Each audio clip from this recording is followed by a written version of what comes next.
Bismillahirrahmanirrahim. Assalamualaikum warahmatullahi wabarakatuh. Waalaikumsalam warahmatullahi wabarakatuh. Semangat anak? Alhamdulillah. Nah, tadi sudah di absen, yang sekarang ternyata banyak yang masuk, ada 12 orang. Itu mungkin harus tahu apa faktor cuaca, faktor apa, sudah jelas. Harus besok-besok harus cepat ngambil tindakan, harus jangan semua. Jadi yang KM atau apa harus dikoordinir siapa yang nggak masuk sekarang, terus besok dibelin sehingga bisa masuk semua. Nah, sekarang ada materi baru yaitu rencana pemasaran, produk pemasaran, rencana produk. Nah, sebelumnya minggu kemarin sudah sampai di pengujian produk. Nah, pengujian produk yaitu jelas kemarin sampai yang ini yang tahu pengujian produk dari apa? Dari mana biasanya pengujian? Dari apa?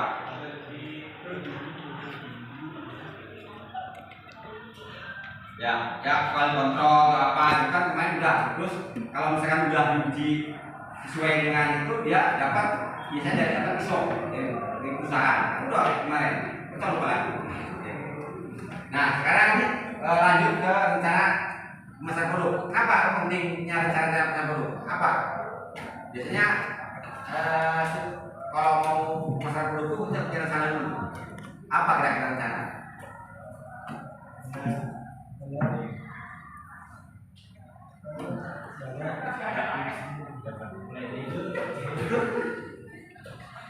Nah ini yang akan dibahas yaitu pengertian dalam perencanaan produk. Terus dua macam-macam perencanaan pemasaran produk. Tiga proses perencanaan pemasaran. Empat strategi pemasaran ini setiap tahapan siklus produk dan pesan tentang produk. Nah semuanya ini termasuk dalam rencana produk sehingga setelah digali semua nanti kepuasan pelanggan itu akan muncul. Setelah kepuasan berarti kalian rencananya berhasil. Ya kalau kita merencanakan berarti punya untuk masa depan itu kita harus punya. Karena kalau nggak punya rencana berarti kita stagnan, tidak bisa istilahnya membuat lagi atau merencanakan yang lebih baik lagi. Jadi harus punya rencana. Karena itu pasti keinginan untuk memasarkan. Bukan berarti harus kita menjual, tapi kita juga punya rencana. Sekarang bahas satu saja, yaitu pengertian terhadap. Nah, ini rencana pemasaran. Yaitu rencana pemasaran itu merupakan rumusan usaha. Rumusan usaha, jadi kita harus merumuskan dulu. Bukan berarti kayak di fisika, rumusin F gaya gitu, F kali luas penampang usaha. Sama aja usaha juga. Usaha kan ada kalau di fisika, nah itu usaha. Jadi rumuskan gimana cara kita mau membuat langkah pemasaran yang baik. Coba lihat apa? Rumusan usaha yang didasarkan dalam bidang pemasaran dengan cara memakai sumber daya yang terdapat dalam usaha produk agar mampu mencapai tujuan dan yang diharapkan di masa mendatang. Karena masa mendatang harus dilaksanakan, jangan sampai kita keberangkatan itu karena kita nggak punya rencana. Kalau udah rencanakan otomatis kita punya planning terus. Karena nanti ada market place planning, perencanaan planning. Sama aja dengan perencanaan pemasaran juga dapat didefinisikan sebagai aktivitas dari perusahaan usaha yang akan datang untuk mencapai tujuan masalah yang diharapkan di bidang pemasaran. Masalah itu bukan berarti masalah harus dijual, bukan. Kita harus rencanakan masalah ini seluruhnya, keseluruhan. Dan saya kasih sini. Saya enggak. Kalau lanjut. Nah, ini juga kita. Terus memanfaatkan rencana pemasaran. Itu ada yang katanya. Yaitu mampu mendorong kita berpikir jauh ke depan. Kan jadi saya itu berpikir juga. Jadi saya itu punya pikiran. Jadi saya pikiran selalu berkembang. Kalau kita punya pikiran. Sebagai langkah dalam koordinasi kegiatan pemasaran secara lebih baik. Koordinasi, jadi harus ada koordinasinya. Jadi dengan yang lain gitu. Kolaborasi itu dengan banyak orang dan dia berpihak, oleh baik dengan pimpinan atasan ataupun orang itu harus berkoordinasi sehingga pemasarannya bisa berjalan dengan baik.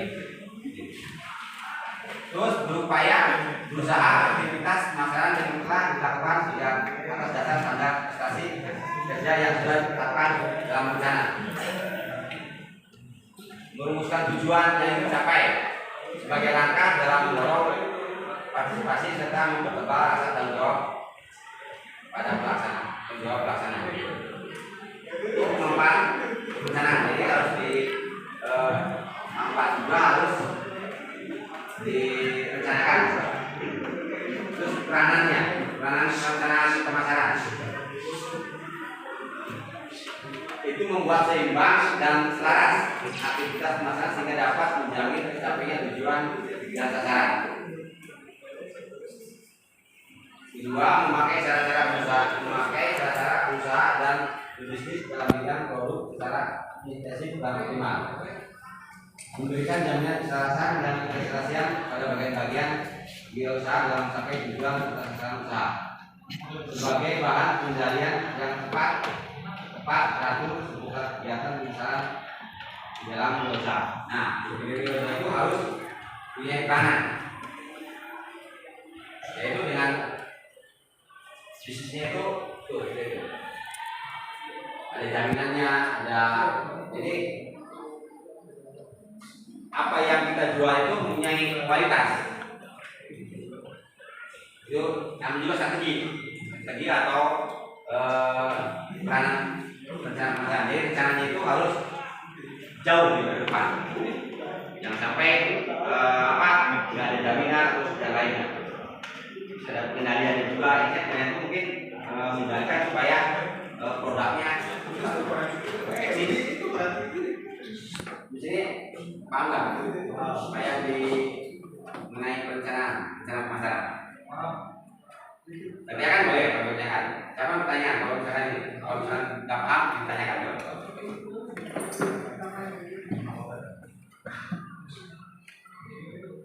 Jadi langsung ke tadi kan perencanaan, sekarang yang kedua yaitu spek 2 macam-macam perencanaannya seperti apa aja. Macam-macam perencanaan pasar produk, perencanaan pasar strategis itu sainsnya, perencanaan pasar yang strategis atau strategi market kan pasar, strategi planning perencanaan itu. Jadi bahasa kerennya marketing strategi atau marketing planning atau strategi marketing planning atau marketing sama marketing planning itu perencanaan pemasaran. Itu macam-macamnya ada beberapa. Berupa sebuah perencanaan yang ada bagiannya dalam pemasaran sebuah produk, yaitu ke arah mana usaha tersebut akan dilanjutkan dan dikembangkan dalam melaksanakan perencanaan pasar yang strategis. Yang dikaji dalam strategi berikut. Itu artinya antara pelanggan yang akan dilayani, kan ada pelanggannya, pesaing yang harus dihadapi. Itu sebagai usaha. Tren lingkungan yang ada, yang ada di dalam ekonomi, politik dan teknologi. Jadi pasar yang akan digunakan untuk memahami perubahan yang terdapat serta berbagai ciri. Ciri wirausaha dapat dipakai sebagai penilaian kemampuan sumber daya yang ada dalam usaha.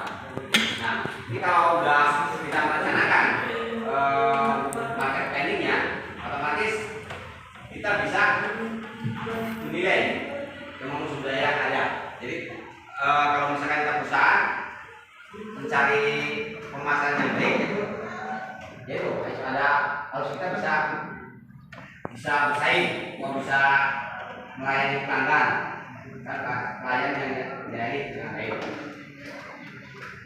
Juga lingkungan biasanya harus diperhatikan karena lingkungan itu untuk menuju bahwa kalau kita bisa menguasai lingkungan, otomatis pasar kita akan baik. Kalau misalkan contohnya, di lingkungan itu targetnya apa? Gitu. Misalkan kalau kan kadang-kadang kalau ada mau lebaran itu kan puasa. Nah sebelum Lebaran itu biasanya kita udah siap-siap. Kadang-kadang sebagai apa? Kalau misalkan yang punya usaha butik atau apa, dia biasanya nyari orang kita untuk tambahan karena pasti akan lonjakannya akan tinggi. Benar nggak? Bicara. Yang kan pasar itu tahu pasar waktu naik turunnya.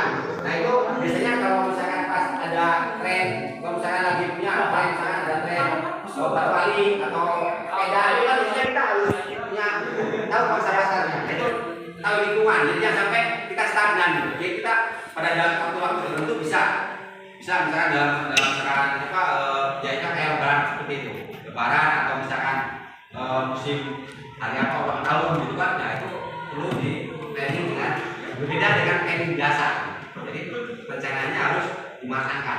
Jadi setiap tahun itu pasti ada, makanya kan perusahaan juga akan memberikan ini reward atau misalkan kadang-kadang ada bonus apa, nah itu kan dari penghasilan itu. Makanya direncanakan akhirnya perusahaan itu nggak akan buat apa uang banyak, tapi dari hasil pada waktu tren itu. Kan boleh. Bagaimana cara memasangkan planning? Mematangkan planning bagaimana caranya? Mematangkan. Yang mematangkan itu berarti kita harus jelas. Jadi pas kita tahu dari dalam situ apa ya interaksinya itu pasar mana yang mau ini dicapai. Kan kadang-kadang setiap pasar itu berbeda. Sekarang pasar di sini aja pasar Tasik sama Ciawi itu berbeda. Ciawi mungkin hanya 10%, mungkin di pasar Tasik mungkin 50%. Itu kan otomatis kita acuannya pasarnya ke yang banyak. Mematangkan ya. Gimana nih? Yakin nggak? Yakin nggak bahwa di sini 10% gitu? Atau di sana 50%? Nah itu dimatang dia sampai kembali. Nanti akhirnya kan barang nggak laku numpuk gitu. Justru yang di sana kekurangan. Akhirnya nyari-nyari.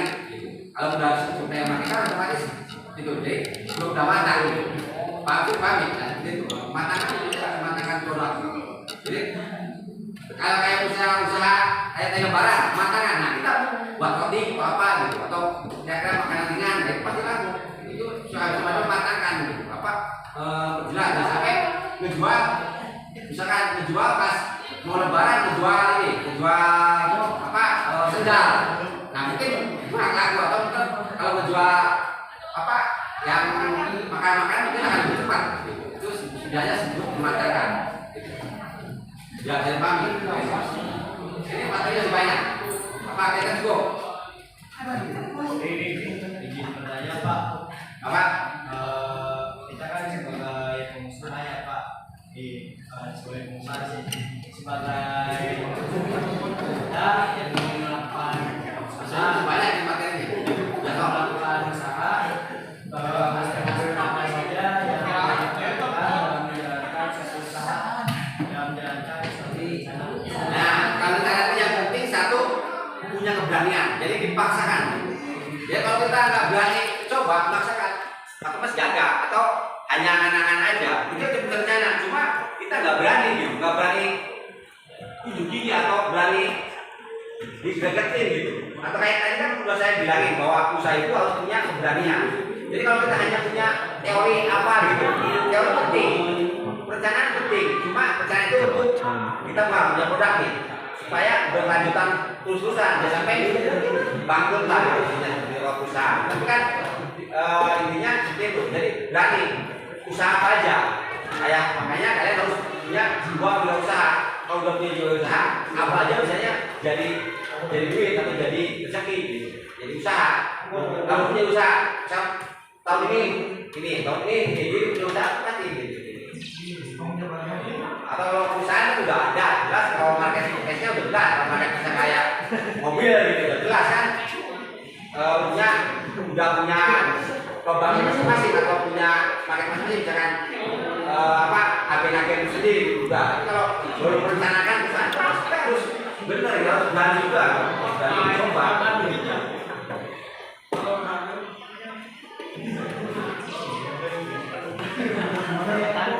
Nah, emang berdua aja, jadi jangan sampai tegang. Tegang banyak. Nah, jangan kaget. Ini masih banyak, yang lebih banyak.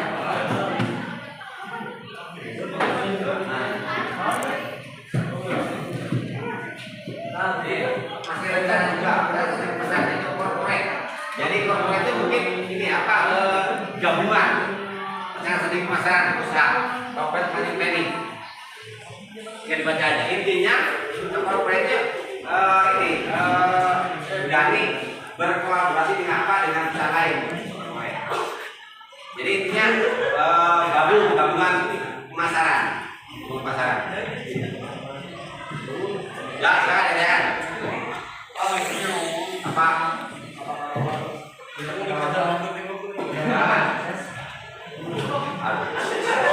Pengalaman sih ada banyak, cuma kadang-kadang usaha itu ada titik keberuntungan juga. Jadi kalau kita belum punya hobi, kadang-kadang susah juga. Ya, benar kan? Ya, kalau kita berubah, usaha ini aja kok nggak maju-maju, kita ada kan belum beruntung, gitu kan? Keberuntungan bisa terjadi kalau kita ya satu berdoa juga bisa. Oke, nah, oke, yang satu kalau menurut agama, ya kita berdoa. Saya mohon kepada bahwa Allah akan memberikan rezeki jangan halal bagi kita atau yang haram. Ya halal tapi kan halal itu berarti kita udah nggak bisa sama Allah, jadi kita akhirnya berani orang kan baik kan, saya juga kan berarti udah nggak percaya bahwa Allah akan rezeki yang halal. Yang halal saya juga, cuma itu berarti ada setan yang masuk. Yang masuk dia berani berusaha. Tapi kalau kita ya doa, kan ada kata Ustaz Badrun biasanya kan harus ini apa minta izin orang tua apa jadi bukan ke dukun, bukan ke makam, tapi kita kasih Allah berdoa ke orang tua. Nah itu terus kita juga usaha dari Sulap merah. kalau orang pengen apa maju, nah itu juga kadang-kadang doa orang tua itu bisa mencapai segala usaha kita, menembus lah gitu. Jadi usaha kita tuh kalau kita berani doa otomatis, apalagi doanya dari orang tua itu kan akan cepat. Nah itu keuntungan juga. Nah seperti itu. Nah kalau keuntungan saya di hubungan misalkan punya kalian punya tanah, nah misalkan ada yang beli mahal, itu keuntungan juga kan beda. Nah itu jadi modal. Nah kalau misalkan nggak punya apa-apa, ya itu kita harus kerja keras. Apa dengan jual ginjal? Sih kalau kayak jual ginjal itu berarti yang berarti mahal, berarti apa? Tahu. Tapi kita otomatis kan menyiksa dirinya. Kita memang mahal, berarti bagus. Kita membagikan orang lain, samping kita bisa sendiri saja. Kan begitu kalau ginjal. Politik kan ginjal, kecuali ginjal yang udah meninggal, mungkin bisa.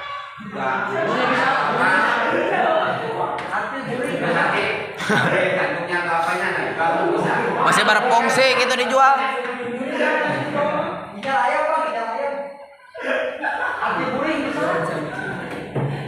Nah ini tuh cara banyak prosesnya. Proses pencarian ini prosesnya.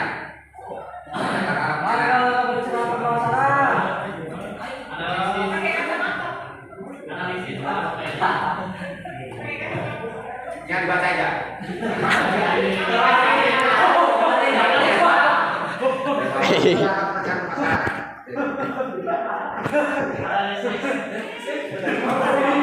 Lagi ada penentuan tujuan, analisis kumpulan,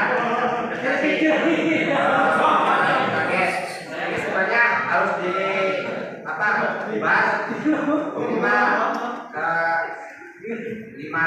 lima jam.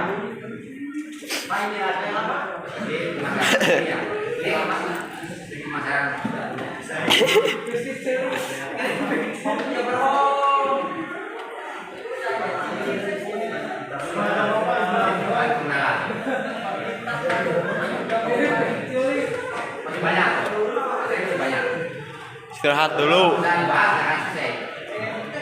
Lu pesan pelanggan. Jadi silakan aja. Jadi kalau ada strategi dan rencanakan terus berani gitu, nah akan terjadi pelanggan atau kekuasaan konsumen merupakan suatu keadaan pembeli sedang membutuhkan produk yang saat itu sedang melakukan pembenahan atau perbaikan produk dan baik dan nilai estetis. Rasa tertulis segala keinginan dan kebutuhan, maka produk tersebut artinya kuat. Nah, kalau semuanya udah ini akan pelanggan itu akan puas gitu. Sudah terpenuhi semua estetikanya, terus apa keindahannya estetika tuh berarti indah juga, keindahan apa gitu estetika atau kenyamanannya otomatis akan puas gitu. Kalau yang kita beli bisa menyamankan, bisa enak dipakai, kalau bilang mobil enak dipakainya gitu kan, otomatis orang lain pada ini kita puas, puasa. Jadi kalau kita rencanakan dengan baik, kayak barang kamu misalkan produk kita bisa buat bagus, otomatis akan puas, pelanggannya suka, otomatis akan diterusan gitu. Dan akan misalnya mungkin berlipat biasanya. Kalau misalkan biasanya bisa 10, itu udah pesan 5 kali atau berapa gitu. Lebih banyak gitu. Pas sate kan bisa sekali pesannya banyak gitu. Karena enak gitu, mungkin rasanya enak atau apa gitu. Banyak usaha apa aja sehingga puasan. Yang penting kayak kamu kan udah dibuat tugas untuk buat produk, nah itu kira-kira bisa memuaskan. Jangan sampai ke temennya aja pura-pura puas gitu, jangan, tapi ke yang lain juga harus puas.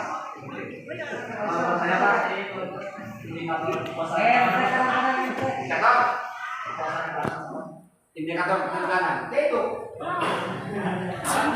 udah barangnya Pak puas itu enak, kalau dimakan rasanya enak, terus tidak keras gitu kan.